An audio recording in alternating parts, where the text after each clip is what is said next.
มื้อนี้กิจกรรมแม่ๆมาร่วมกันตัดเครื่องให้กันเนาะกลุ่มแม่ติ้งเป็นผู้ออกแบบตัดแล้วก็พากันยิบ ผู้ครัวกินกะครัวเนาะกิจกรรมของแม่ในวันนี้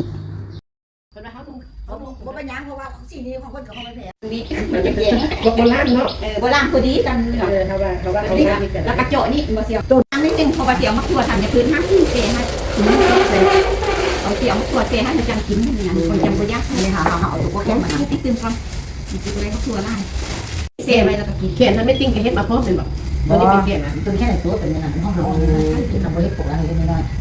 ห้องเฮาเป็นนี่นะ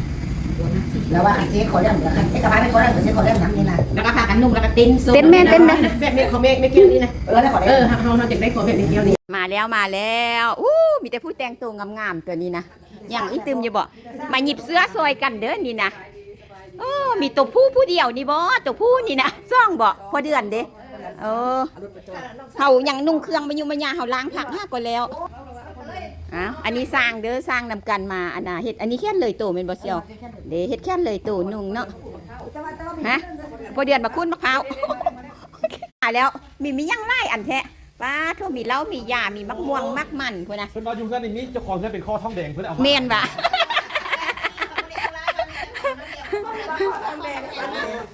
ม่วนไปนะเจ้าของนั้นข้อท้องแดงได้ฮะป้าทั่วมักพร้าวตุนเม็ดส่งว่าซั่นพากันโฮบเครื่องโอ้มีเจ้าเซ้ย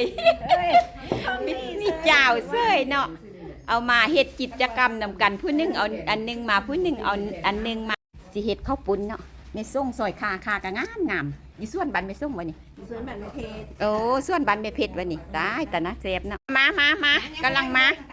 วันเด้อเบิ่งคูดมะพร้าวนี่นะเฮ็ดธรรมชาติไว้นี่พอเดือนบ่เก่งๆได้นี่คูดมะพร้าวอันนี้นะกิจกรรมคนแก่เมื่อยแล้วบอกพอเดือนเมื่อยเป็นกุลสตรีบ่โอ้ม่วนกิจกรรมผู้เฒ่าเนาะพอกันอันนี้กับคนอีหยังมาตัวคนอีหยังมานี่นะเว้ยนะมีอีหยังเดนี่ซื้อมาเต็มรถเนาะมาเฮ็ดกินปลาโธ่อีหยังตัวอีหยังเนี่ยบ่เพตีเซียวมาซุ่มมาเซลมาม่วนจัดโอ้ยจังแม่นจะนั่งพอแผบเต็บค่าสู่ค่าข้าวเนาะพอเดือนเนาะเห็นเจ้าเฮ็ดอยู่นี่จะเป็นจะสู่ค่าข้าวจะก็อารมณ์แด้ส่งจะขนาดจังหน่อยผู้บ่าวสิน้ำลายเฮ้ยแหละกิจกรรมเนาะรวมหมู่แม่ผู้ตัดก็ตัดผู้อนาขัวกินก็ขัวกินผู้สิหยิบก็สิหยิบไม่พอนก็หยิบได้ตัวนี่แม่ติ้งเป็นสร้างตัดเนาะตัดเสื้อแม่เลียนแล้วเป็นสร้างน้ำข้าวปุ้นไปตลาดแต่เด็ก